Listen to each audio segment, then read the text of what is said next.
Welcome, it's the RC Renegade. Today we are testing the electronics on the Kyosho Inferno MP9 project car.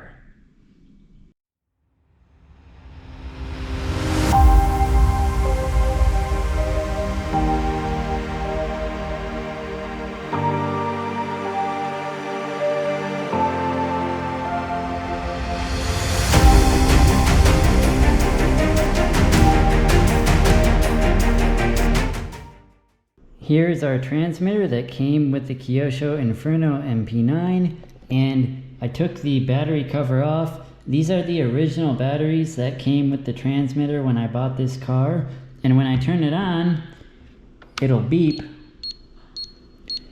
and it shows there's low voltage. It says there's 3.7 volts, and it's beeping, telling me that the batteries are low and then I need to change them. So let's throw some fresh batteries in here before we go any further. Here's our Kyosho Inferno MP9 project car. Let's look at the electronics today before we go any further, just to see what we're getting into. We want to be sure that everything works before we start this thing up. So let's remove the cover and get into it. Now the electronics, we have our servos here. This servo controls the steering, and this servo controls the throttle. There's a linkage that goes over here to the carburetor and the throttle body. Now right here, we have our receiver that receives the signal from the transmitter, and then in here, we have a battery compartment. So let's open both of these up and just see what we're dealing with. As I mentioned before, this car has the servos from the factory, so these have not been modified. And that's a good sign, because that's anytime you can find a car that is stock, that is a good thing. And these servos are stock from the factory, so that is a plus. First, let's open up our battery compartment here and just see what's there.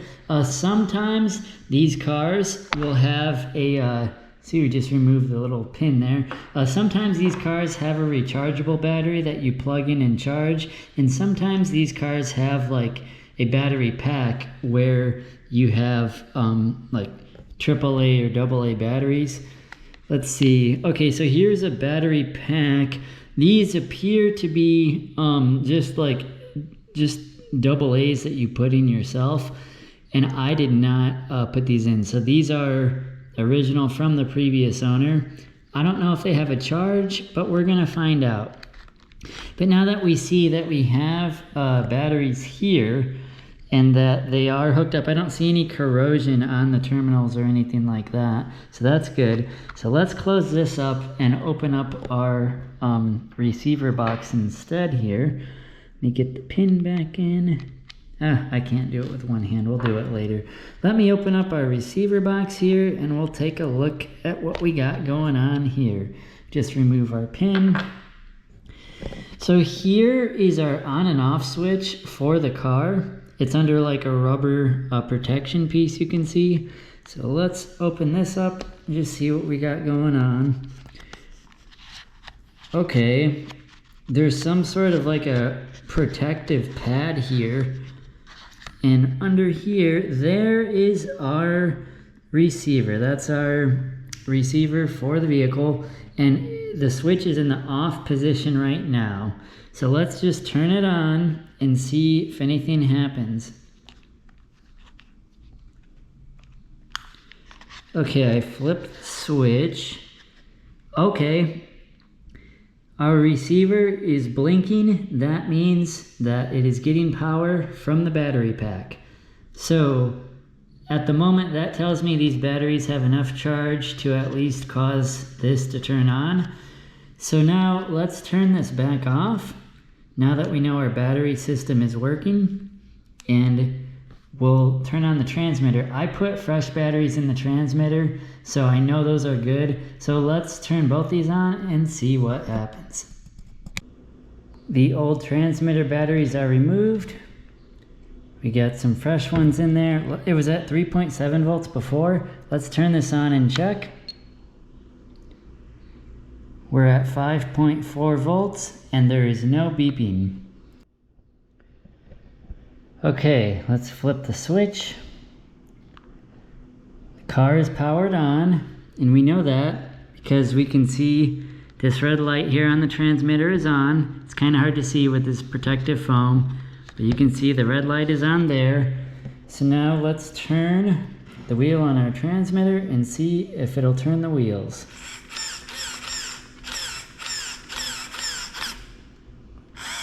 That's a good sign. Our servo works for steering, and then the other thing is our throttle servo that controls the throttle. Okay, both forward, here's forward, and here's our brake. Both of them do work. Now these servos do seem a little bit sluggish, like see how that's really slow? But I believe that's just because these batteries appear to be original, and they're also probably very low on voltage.